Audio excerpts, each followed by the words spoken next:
মামি, তুমি আমার মায়ের মতো। তুমি আমায় জোর করো না, আমি পারবো না।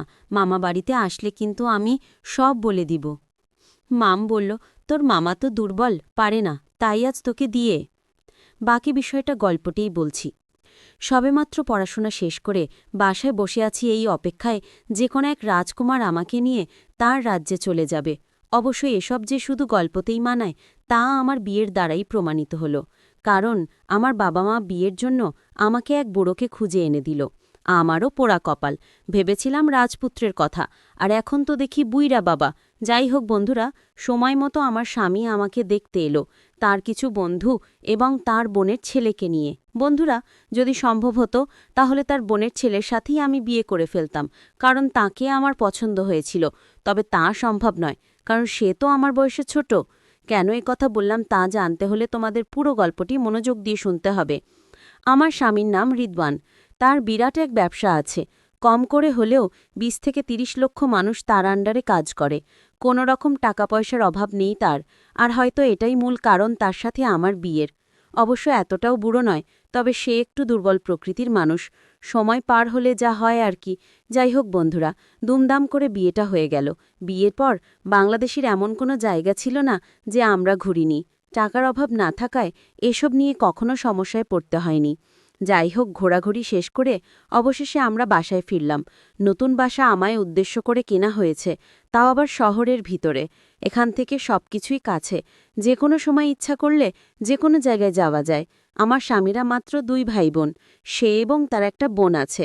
তার ছোট বোনকে সে ভীষণ ভালোবাসে, আর তার থেকে বেশি ভালোবাসে তার বোনের ছেলেকে। ওই যে বলেছিলাম আমার বিয়েতে এসেছিল সেই ভাগিনা। বোনের ছেলে আমার স্বামীর চোখের মণি। পড়তে বসতে যেখানেই পারে তাকে নিয়ে ঘুরে বেড়ায়। শুধুমাত্র আমাদের হানিমুনের সফরেই বাদ পড়ল সে।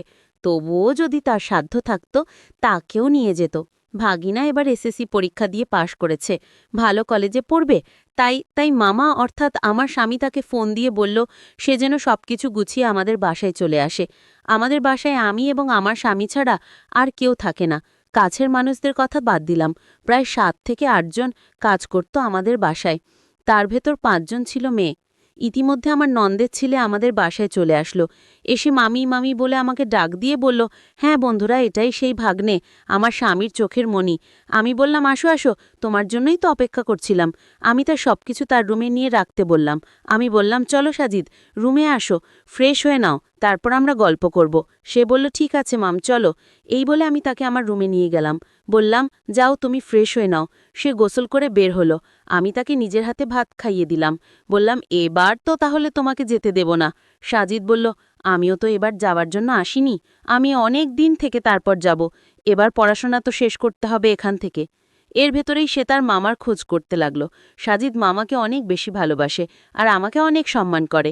আমি বাসায় আসার আগেই সে আমার শ্বশুরবাড়ির পুরনো বাসায় আসা যাওয়া করত। প্রহর গুনতে গুনতে রাত হয়ে গেল এবং আমার স্বামী রিদওয়ান বাসায় ফিরল। এসে সাজিদ সাজিদ করে চিল্লাতে লাগলো। সাজিদ গিয়ে তাকে সালাম করল। তুই আর যেতে পারবি না, তুই এখান থেকেই লেখাপড়া করবি। তোকে আমি লেখাপড়া শিখিয়ে ডাক্তার বানাবো। তুই আমার একমাত্র ভাগিনা, তোকে নিয়ে আমার অনেক স্বপ্ন।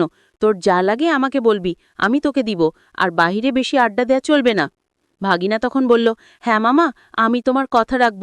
আমারও ইচ্ছা বড় ডাক্তার হওয়ার। তুমি যা বলবে তাই হবে মামা।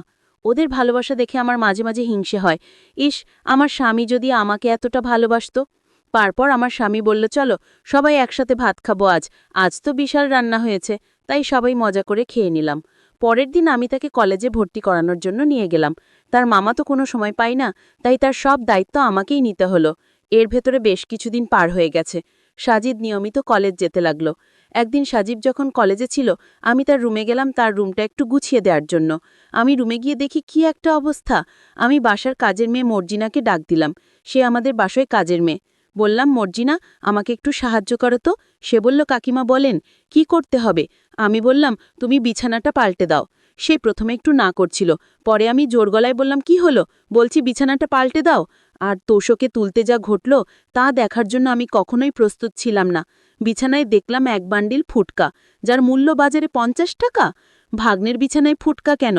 এটা দিয়ে কি করে সে? আমার তো আর বুঝতে বাকি রইল না। তারপরও আমি সাজিদের কাছ থেকে সব জানব। এরপর আমি মর্জিনাকে বললাম, যা তুই বাইরে যা। আমি সেগুলো একসাথে করে একটা ব্যাগে ভরে নিলাম। আর ওকে বললাম, তুই রুমটা গুছিয়ে দে। আমি রুমে শুয়ে ভাবতে লাগলাম, ব্যাপারটা ঠিক বুঝলাম না। ভাগ্নে এসব নিয়ে কি করে? অনেক প্রশ্ন ঘুরপাক খাচ্ছিল আমার মাথায়। তাই নিজেকে একটু শান্ত করে ভাবলাম, সে একবার বাসায় আসুক, তারপর তার কাছ থেকে কিছু শুনে বিষয়টা ক্লিয়ার হব। সেই দুপুরবেলা সাজিদ বাসায় ফিরল। আমি প্রথমে তাকে কিছু বললাম না। তাকে দুপুরের খাবার খাইয়ে দিলাম। খাওয়া শেষে আমার রুমে ডাক দিলাম। সে আমার রুমে এসে বলল, মাম, কি হয়েছে? আমি বললাম, আচ্ছা সাজিদ, তুমি চেয়ারটা নিয়ে বসো, তোমার সাথে কথা আছে। সাজিদ আমার পাশে এসে বসে বলল, মামি কি বলবে? তারপর আমি তাকে সেগুলো বের করে তার সামনে ফেলে দিলাম। এগুলো দেখে তার চোখ বড় বড় হয়ে গেল। সে মনে হয় আকাশ থেকে পড়েছে, কোনো কথাই বলছে না। আমি বললাম, দেখো সাজিদ, এখন যা ঘটবে সব তোমার আর আমার ভেতরে থাকবে। তুমি এইসব নিয়ে কোনো চিন্তা করো না। যা হয়েছে সত্যিই তাই বলবে। তোমার মামা এসব কিচ্ছু জানতেই পারবে না। তুমি শুধু আমাকে বলো, এগুলো দিয়ে তুমি কি করো? সে আমার দিকে তাকিয়ে চুপ করে রইল। আমি বললাম, চিন্তা করো না, নিশ্চিন্তে বলতে পারো। তারপর সে বলল, দেখো মাম, আমার তো বয়স হয়েছে, আমার এগুলো মাঝে মাঝে দরকার হয়, তাই রেখেছি। আর এগুলো দিয়ে কি করা হয় তা তোমাকে বলা লাগবে না। মাম, তুমি আমার বিষয় নিয়ে অন্য কিছু ভেবো না। তুমি যেমনটা ভাবছো আসলে তেমন কিছু না। আমি একটু হালকা রাগ করে বললাম, সাজিদ, খুব বেয়াদব হয়ে গেছে মনে হচ্ছে। না মাম, আমি বেয়াদব নই, তুমি আমাকে ভুল বুঝেছ। আমি কোনো অন্যায় কাজ করতে পারি না মাম। মামা আমাকে ভুল শিক্ষা আমায় দেয়নি মামি, তুমি বিশ্বাস করো। মাম বলল, তাহলে সত্যি করে বলো, ফুটকা দিয়ে কি করো তুমি? আমি মামকে বললাম, মাম, আমি তোমার কাছে কিচ্ছু লুকাবো না। আমি একজনকে ভালোবাসি, আর সে মাঝে মাঝে আমাদের বাড়িতে আসতো। আমি অঙ্ক না পারলে সে অঙ্ক বুঝিয়ে দিত। আমি তাকে ফুটকা গিফট করতাম। মাম, যে মেয়েটির কথা বলছি সে লেখাপড়ায় অনেক ভালো, ও আমাকে খুব ভালোবাসে মামি। মাম তখন চোখ ঘুরিয়ে বলল, তাহলে দেরি কেন? তার নামখানি একটু বলে দাও শুনি। সে কোনোভাবেই তার নাম বলল না। আমি বললাম, তুমি কি তোমার মুখ থেকে কথা বের করতে বাধ্য করাবে তোমার মামার সাথে এসব বিষয়ে কথা বলার জন্য? সে আর কিছু না ভেবে বলে দিল, মর্জিনার নাম। আরে, ও কলেজে পড়ে? ও তো আমার বাসার কাজের মেয়ে। তুমি আমার সাথে মিথ্যা কথা বললে কেন? সাজিদ বলল, মামি, আমার ভুল হয়ে গেছে। আসলে আমি তোমাকে ভয় পেয়েছিলাম, আর তাই তোমাকে মিথ্যা কথা বলেছি। আমি আসলে কলেজে কারোর সাথে প্রেম করি না। আমার কোনো ভালোবাসার মানুষ নাই। আর তাই মর্জিনাকে। আমি শুনে অবাক হয়ে গেলাম। আমি বললাম, কি হলো সাজিদ, তুমি সত্যিই ওর সাথে? সে বলল, শুধু মাথা নাড়িয়ে সম্মতি দিল। আমি এই কথা শুনে আর দাঁড়িয়ে থাকতে পারলাম না, বসে পড়লাম। বাপরে, একই সাংঘাতিক ব্যাপার, মনে মনে ভাবতে লাগলাম। আমি বললাম, আচ্ছা তুমি এখন তাহলে রুমে যাও, তোমার সাথে এই বিষয়ে পরে কথা হবে। আমি চিন্তায় পড়ে গেলাম। আমি ভাবলাম, এটাই হয়তো সুযোগ আমার অনেক দিনের স্বপ্ন পূরণ করার। তার রুমে গিয়ে বললাম, এই নাও সাজিদ, তোমার বিছানায় পড়ে থাকা মহামূল্যবান জিনিস। তবে একটা শর্ত, আর কোনোদিন এগুলো দিয়ে কিছু করবে না। যেদিন আমি তোমায় আদেশ করব ঠিক সেদিন থেকেই তুমি। সে মাথা নাড়িয়ে সম্মতি জানালো। আমি বললাম, মাম, তাহলে আমি কখন কি করব তুমি সব বলে দিও। আর এগুলো তো আমার আর প্রয়োজন নেই, এই জিনিসগুলো ঘর থেকে ফেলে দেই মাম তাহলে। মাম বলল, না, ফেলতে হবে না। তাহলে কি করব? মাম বলল, আগামীকাল রাতে আমি সব বলবো। সাজিদ বলব, ঠিক আছে মামি। পরের দিন রাতে মামি খাওয়া দাওয়া শেষ করে মামি বলল, সাজিদ, আমার রুমে আসো, কথা আছে। আমি মামির ডাক শুনে মামির রুমে গেলাম। মাম বলল, দাঁড়িয়ে থাকতে হবে না, চেয়ারটা নিয়ে বসো। আমি মামের কথা মতো চেয়ারটা নিয়ে বসলাম। মাম বলল, তুমি যে ঘরের ভেতরেই বাজে জিনিসগুলো রাখো, তোমার মামা জানলে কি হবে একবার কি ভেবে দেখেছো? মাম, তুমি তো দেখতে, আর কেউ তো জানে না। মাম বলল, আমি জানি, কিন্তু আমি বলবো না, যদি আমার কিছু কথা অক্ষরে অক্ষরে পালন করো। আমি বললাম, ঠিক আছে মাম, আমি তোমার সকল কথা রাখবো, তাও মামাকে কিছু বলো না। ঠিক আছে তাহলে। মাম বলো, তোমার কি এমন কথা? আমি বললাম, দেখো, তোমার মামার অর্থ সম্পদের কোনো অভাব নেই, টাকা পয়সা গাড়ি বাড়ি সবই আছে, কিন্তু তোমার মামার অনেক দুর্বল পয়েন্ট আছে। তোমার মামা পারে না। সাজিদ, আমি তোমাকে প্রথম যেদিন দেখেছিলাম সেই দিন থেকে আমার একটা ইচ্ছা মনের ভেতর জাগলো। আমি বারবার চেয়েছিলাম কিভাবে কি করা যায়, কিন্তু আমি কোনোভাবেই উপায় খুঁজে পাচ্ছিলাম না। আজ একটা উপায় বের হয়েছে। আমি জানি ব্যাপারটা তোমার কাছে অদ্ভুত মনে হলো, আমার কাছে স্বাভাবিক। মামি আরও বলল, সে মামার ঘরে সুখে নেই, তার ভেতর কষ্ট ভরা। আমি মামির পুরো কথা শুনে বুঝতে পারছিলাম মামির অনেক কষ্ট। আমি মামকে বললাম, মাম, তুমি চিন্তা করো না, ব্যাপারটা আমি দেখছি, তোমার বিন্দু পরিমাণ কষ্ট সহ্য করতে পারবো না মাম। মাম তখন বলল, তাহলে একটা কথা বলি। আমি মামকে বললাম, একটা কেন, তুমি যত পারো আমার সাথে কথা বলো। মামি তখন কান্না গলায় বলল, তোমার মামা যা পারে না তুমি কি তা পারবে? আমি মামের কথা শুনে চমকে উঠলাম। মা, মাম তুমি কি বলছো এসব? আমি পারবো না মামি। মাম তখন রাগ করে বলল, কেন পারবি না? আমি তোমার কাছে আমার মনের কষ্টের কথাগুলো শেয়ার করলাম। আমি তো ভেবেছিলাম আমার কষ্টের কথা শুনলে অন্তত আমি যা বলি তা মানবে। এখন দেখছি তুমি আমার কষ্ট আরো বাড়িয়ে দিলে। মামি তাহলে বলো আমার কি করতে হবে, কি করলে তোমার কষ্ট দূর হবে? মাম তখন বলল, তুই কি কিছুই বুঝিস না? আমি বললাম, মাম এখন তোমার কথা শুনে ভালো লাগছে। মাম বলল, কেন?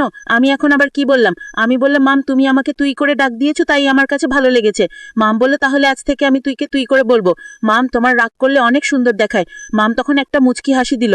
আমি বললাম, মাম তোমাকে হাসিতেও অনেক সুন্দর দেখায়। মাম বলল, তুই আমার সাথে মশকরা করছিস? আমি এদিকে দুঃখ কষ্ট নিয়ে আছি। আমি মামকে পরিষ্কার করে বলে দিলাম, মাম আমি তোমার কথা রাখতে পারবো না। মাম তখন রাগ দেখিয়ে বলল, তাহলে তুমিও বাঁচতে পারবে না। আমি তোমার মামাকে তোমার বিষয়ে সব বলে দিব। আমি হাসতে হাসতে বললাম, মাম আমিও মামাকে সব শুনিয়ে দিব। মামি আমার কথা শুনে চমকে উঠল। এই তুই কি বলবি তোর মামার কাছে? আমি বললাম, মাম এতক্ষণ ধরে তুমি আমার কাছে যা বললে সব আমার মোবাইলে রেকর্ড করেছি। মামি আমার কথা শুনে বলল, ভালো করেছিস, যা গিয়ে তোর মামার অ্যাক্টিং শোনা। আমার কোনো সমস্যা নাই, আমি হয়তো এই বাড়ি থেকে চলে যাব, আর কি হবে আমার। আমি তখন মামিকে বললাম, তাহলে তুমি চাও তুমি যা আবদার করছিলে আমার কাছে তা মামাকে শুনাই? আমি কিন্তু মামাকে সত্যি সত্যি বলে দিব। মামি তখন কান্না করে বলল, আমার কপালে সুখ নেই। আমি মামকে বললাম, মাম তোমার অভাব আমি বুঝি, তোমার কোনো ছেলে মেয়ে নাই তাই তো? মাম তুমি আমায় অন্যরকম দৃষ্টিতে দেখো না মাম। তুমি কি করে ভাবলে আমি